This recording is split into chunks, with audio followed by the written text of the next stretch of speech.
Ok, então continuando nossa aula de funções, né, vamos então falar de mais dois pontos importantes. O primeiro é sobre o return e o segundo é sobre os argumentos que nós podemos utilizar na função main.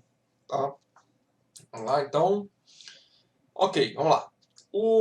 Voltando aqui no slide 62 do professor Adriano, na aula sobre funções, né, ele fala o seguinte: o comando return é usado para retornar o valor calculado para a função que chamou. Qualquer expressão pode aparecer no comando que tem a seguinte forma geral: return expressão. Então você pode retornar, como a gente viu aqui em alguns exemplos nos próprios slides, retornar. Sim, você pode retornar 2 mais 2, o valor vezes alguma coisa, como pode retornar também uma variável do tipo que você quiser para você conseguir trabalhar com a expressão. Então, você bota a variável lá que você achou interessante. Né? Então, você pode retornar tanto uma expressão quanto uma variável. Na verdade, o que a expressão está fazendo, o que a variável está fazendo é simplificando uma expressão. Sobre o return, né, a função que chamou é livre para ignorar o valor retornado. Então, por exemplo, na função printf, a gente sabe que ela retorna a quantidade de caracteres que foram digitados, foram exibidos na tela. Só que acho que só na primeira aula lá de printf é que eu utilizei isso. Eu não utilizei mais isso, pelo menos nesse curso e nas vezes que eu trabalhei com C, eu pouco utilizei essa característica.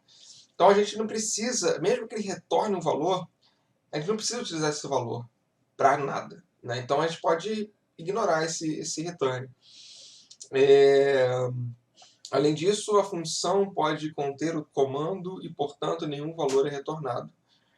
É verdade, né? Se a função não tiver um return, eu não estou retornando nada. Então eu não tenho o que apresentar para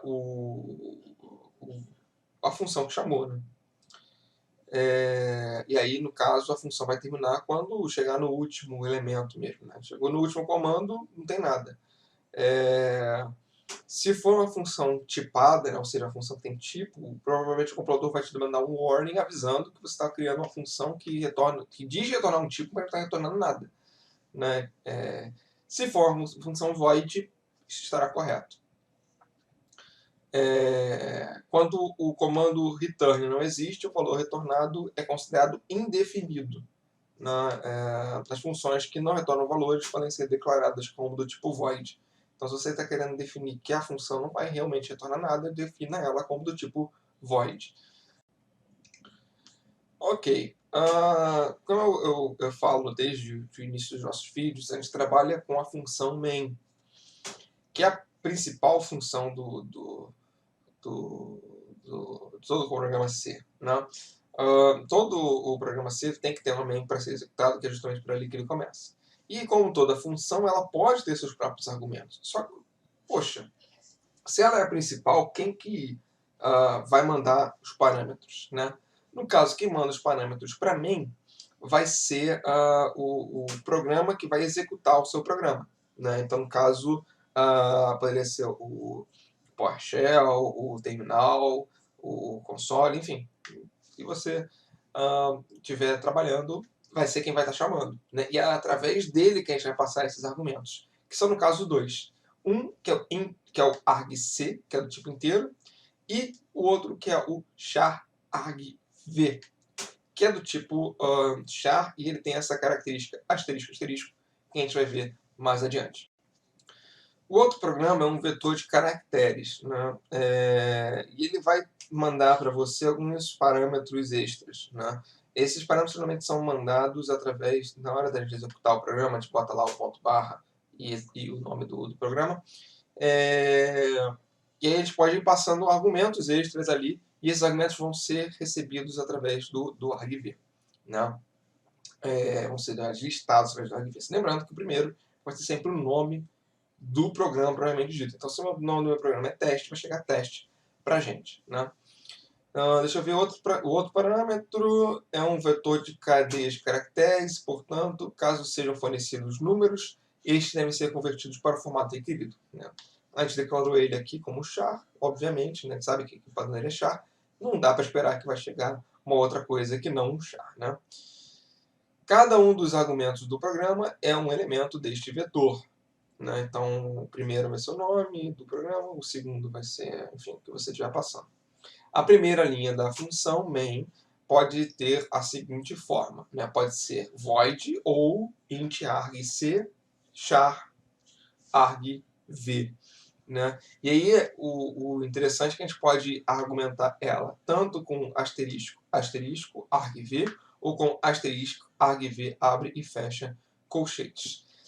Esse asterisco denota ponteiro. Então, a gente vai ver um pouquinho mais na próxima aula, que a gente vai ver o que é. Mas no início, a gente só precisa entender que isso aí vai receber, na hora que a gente digitar lá no prompt de comando, a gente vai receber os valores corretos, né? A gente recebe lá e vai chegar nesses vetores, a gente vai acessar eles em ordem, de forma como se fosse um vetor de caracteres normais, ok? Então aqui nós temos o primeiro exemplo, né, de argv, argc, argc, argv, né, onde eu tenho o seguinte, no main eu recebo argc, argv, né? Então aqui o argc vai receber 1, que é pelo menos 1, que sempre vai ter, e o argv vai ter o nome do programa. Então, por exemplo, olá, eu sou %s argv 0. E aí vai aparecer o nome do programa lá. Se ele rodou .teste, ./teste, vai aparecer vai aparecer, olá, eu sou o teste, né? Um outro exemplo que nós temos de argc-argv é esse daqui, onde nós vemos esse programa. Nesse programa você pode ver que ele calcula o fatorial.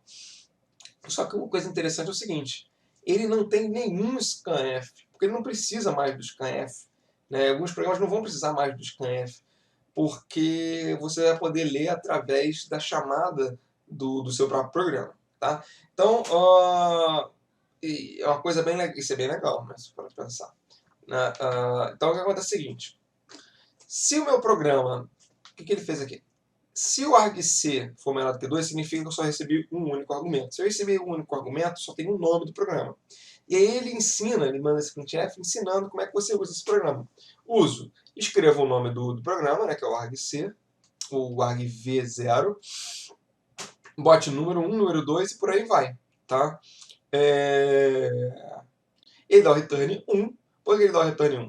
Porque ele sabe que o programa, ele deu... Não é que ele deu erro, mas ele não foi o final que foi dado, não é o final que ele esperava. Então ele guarda o return 0 apenas para quando não tem mais nenhum erro. Ele rodou redondo, né?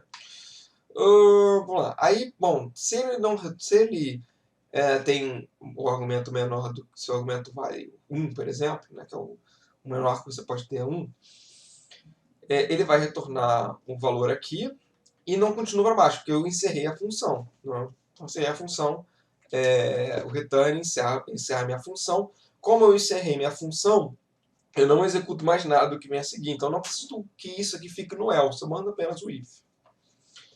Muito bem, aqui no for, faço o for para ler os argumentos. Eu não quero ler o argumento 1, porque eu sei que o argumento 1 ele não é um argumento numérico, é sempre um nome, é sempre uma string, é o nome do programa. E aí o que acontece? Então começa no 1, vai até o elemento, o último elemento, né? E aí ele utiliza aqui até uma função, que é uma função da stdlib, legal, que é o atoy, né? O a to I, que é o ASCII to int, que ele pega um caractere qualquer e transforma num número. Uma outra forma de fazer isso, né, é se a gente pegar também o caractere que nós temos e subtrair o zero, né? Porque o zero, o caractere que nós temos, se ele for numérico, ele vai estar na posição lá do ASCII. Se ele subtrair o valor do correspondente à posição do zero, a gente vai ter exatamente o valor do numérico dele, né? Então também substitui essa função a2i. Que mais? Fatorial. Aí o que ele vai fazer? Ele vai fazer o fatorial aqui, né? Então ele transformou esse número para inteiro. Depois ele vai fazer o fatorial desse número e vai imprimir o fatorial desse número. O fatorial desse número é tanto. E aí ele calcula o fatorial, lembrando que ele poderia não ter a variável fatorial e mandar o FAT direto para cá, que também funcionaria. Tá? Aí o FAT, por acaso, está aqui. Né? O FAT é uma função recursiva, muito bem escrita. Que você pode ver que ele resume o fatorial a o fatorial de um número é igual a esse número vezes o fatorial do número anterior. E você resolve muito, muito simples. Né? E aí o problema base é o fatorial de zero. O fatorial de zero é 1 por definição. Né? Então você dá o return 1, senão você dá o return o número que você quiser. Tá bom? Pessoal, isso é tudo que eu tinha para mostrar nessa parte prática. Os próximos vídeos, então, que eu vou gravar vão ser vídeos teóricos. Qualquer dúvida, se perguntem pra gente. É isso, um forte abraço e até o próximo vídeo.